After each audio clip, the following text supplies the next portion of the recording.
Hello everyone, welcome back to my YouTube channel. In today's video we are going to learn that one of the most powerful Excel formula we called is XLOOKUP. So XLOOKUP is similar to the VLOOKUP but in a better version of VLOOKUP. So we start with an example.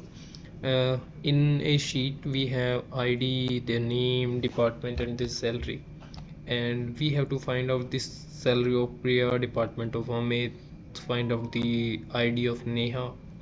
Okay, so we start with the first example.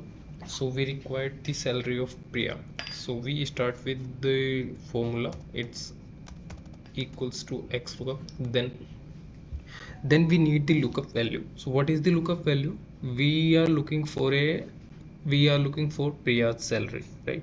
So the lookup value is Priya. Then click on comma. Then we have to select the lookup array. So lookup array is the value we have to select, that is lookup value. So the lookup value is Priya, and we need to select the lookup array in name of the column. Then we start with the return array. What we want salary of Priya, so we have to select the salary column, click on comma, then equals to not found, close the semicolon. We got the salary of Priya. Similarly we need to find out the department of Amit. It's equals to XLOOKUP. Then we require the lookup value. It's Amit, comma, Amit. The lookup value is in column. We have to select as a lookup array. Then click on comma. What we return, we want the department of Amit. Then select the department. Then click on comma. Then equals to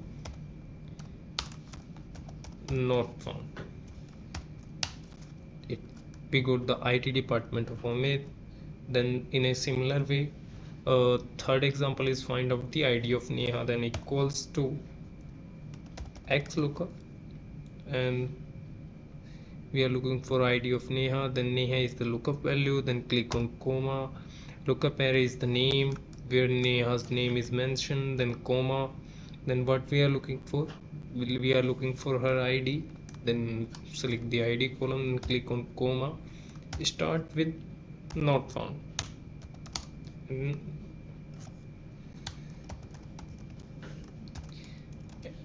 Enter. We got the ID of Neha, like handle not found. Since search does not exist, it returns not found. So we are looking for, so when we will go and there is no name, so if we search any other data, then it shows that not found. So this is the end of the today's class, and hope you are doing well. And also it has built in error handling with not found. So from now on, whenever you need to do lookups in Excel, try using XLOOKUP. If you found this video helpful, then please don't forget to like, subscribe, and more Excel tips and tricks. Thank you.